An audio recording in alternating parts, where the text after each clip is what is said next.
After last night's tardy start, rant-like nature, complete blindness, anger, and unwillingness to address the issues that Americans actually care about, we can deduce that the State of the Union is actually better described as vulnerable. The sheer idea that our State of the Union address, historically, of course, meant to address what's going on in this country, was more about Ukraine than the United States. We're going to hit some lowlights of the State of the Union, and then I do actually have something fun at the end of the episode, plus an announcement, so stick around until then.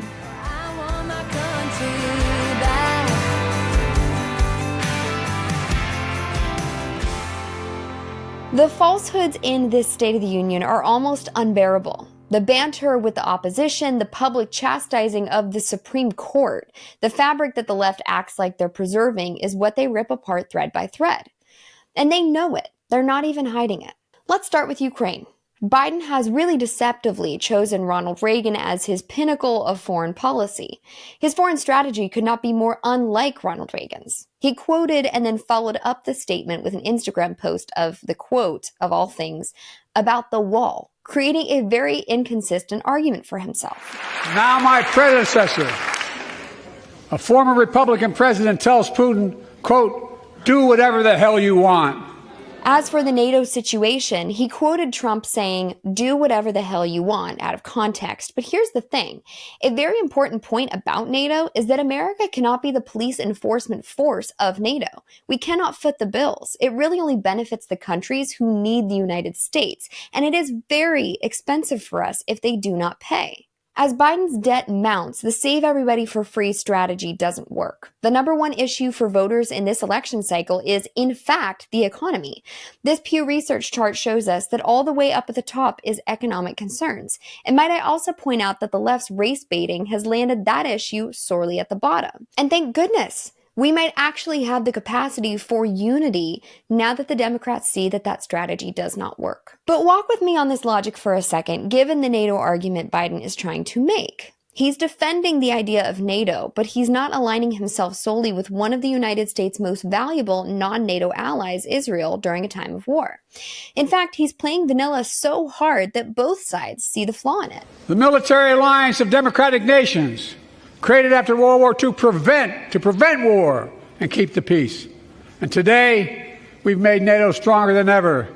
We welcomed Finland to the alliance last year. The other NATO note here is that Turkey is a NATO member, but Erdogan is stoking the flames of the Hamas-Israel conflict by supporting an internationally recognized terrorist organization and helping Azerbaijan and attacking Armenians and Armenian land, and leveraging the now NATO membership of Sweden to get F-16s from America. And for people who say and responded to me and said, well, they're just F-16s, they're not that advanced, you understand that people just attacked with paragliders, right? I don't care if they gave them paper airplanes. I think it's more important to live and die on the principle. Of course, Biden, all propped up and angry, continues to peddle the January 6th lie, vilifying the people who are unfairly and without due process being held still to this day.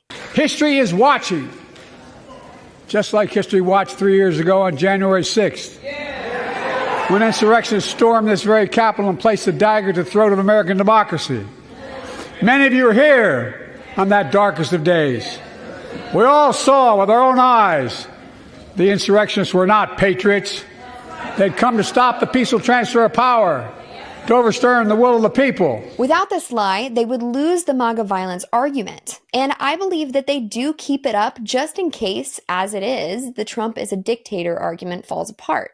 They keep it to rebrand Americans and their new favorite phrase, Christian nationalists, as violent people and radicalize history retroactively. They will memorialize an event that saw no casualties of the people in office attending the State of the Union last night into a violent, dark day in history, with Biden even comparing it to the Civil War. Correct me if I'm wrong, but we've had a couple wars since then, including Hitler's reign, World War II, of course, the parallel Biden most likes to draw to Trump.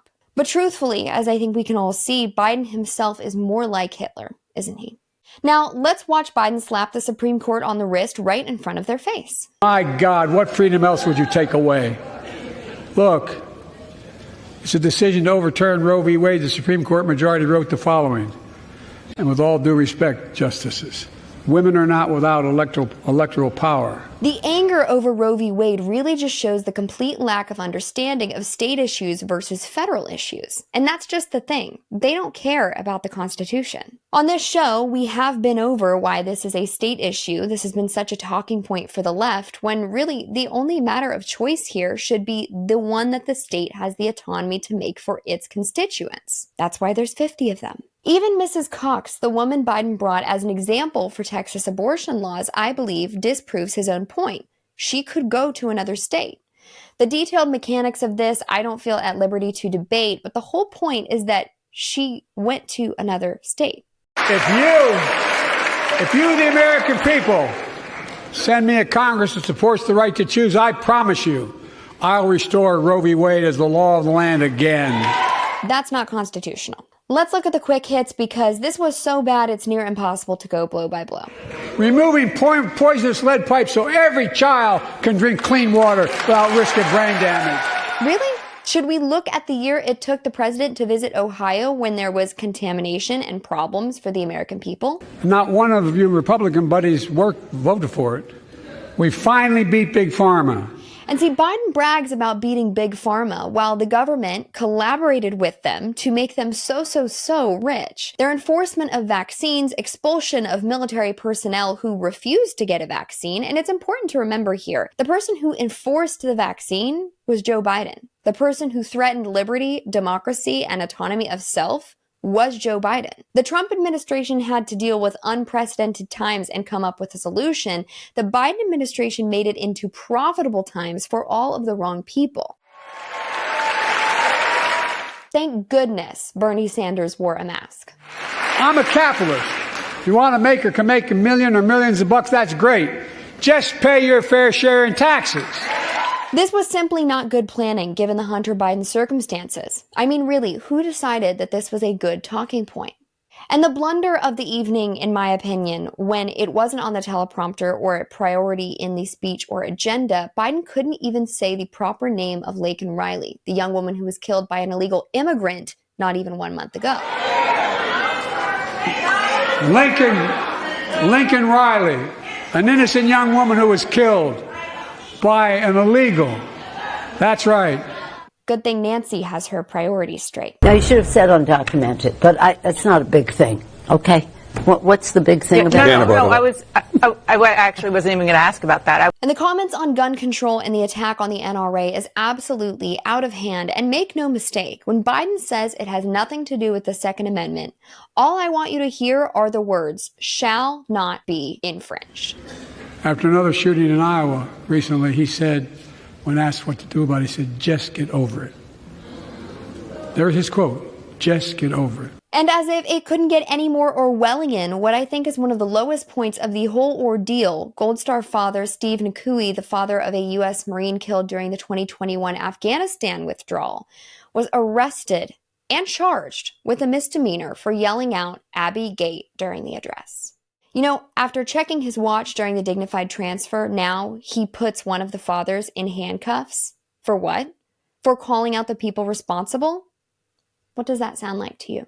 Overall, this was a dark address. The anger, the comfort with lying to all of America, the complete twist of accomplishments the Biden administration touts. And it feels like chaos, which is the opposite of good. You have a senile man at the helm, an administration full of people who cannot do their jobs, men in defense positions dressing up as women and are more concerned with their pronouns and mental health than the tension in all of the international conflicts that are coming down the line.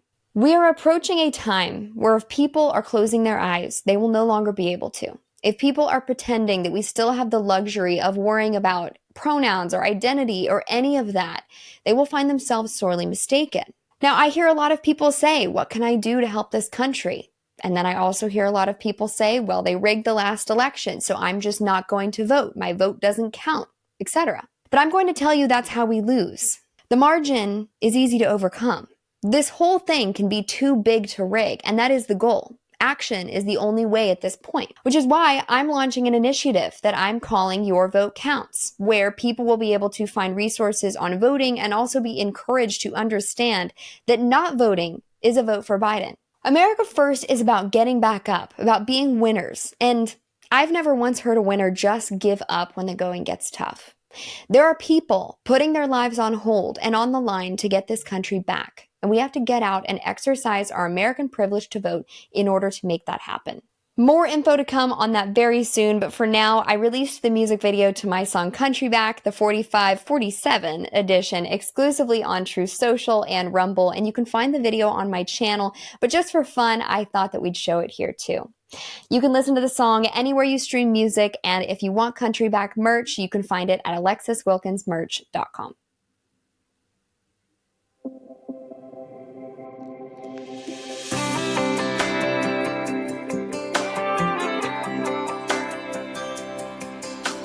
Back when old school was mainstream, radio was always clean. People read their news and angst, steel guitar was on everything. Folks lined up to hear straight sing, write this down, long live the king. Drop a needle down on the vine, hold windows down, just driving 4 miles. It feels like it's been a while. When the American dream was a Cadillac and the red, white, and blue showed in how you act. Things you got, you worked for. You didn't think twice, got that lock in your door. When people did the right thing with no one around, they looked at each other and found common ground. From the music to the flag, I ain't living in the past. I'm just saying that I want my country back.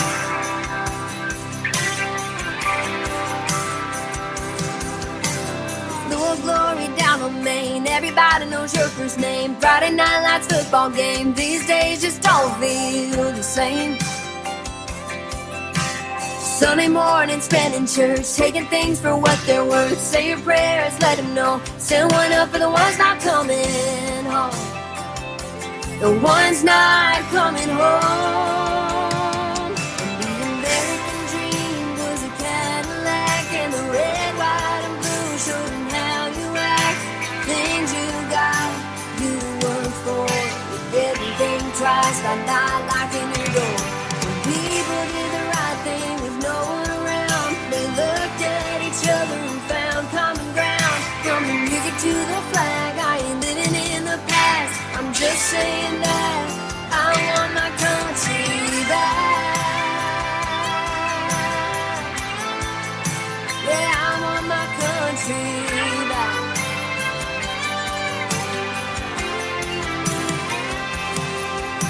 And people were proud of the USA. American pride, American made. Fiddles and steel played on FM. Man, I just want that again. When the American dream was a Cadillac and the red, white, and blue showed in how you act. Things you got, you worked for. You didn't think twice, got not locking your door. When people did the right thing with no one around, they looked at each other and found common ground. From the music to the flag, I ain't living in the past. I'm just saying that I want my country back. I want my country back.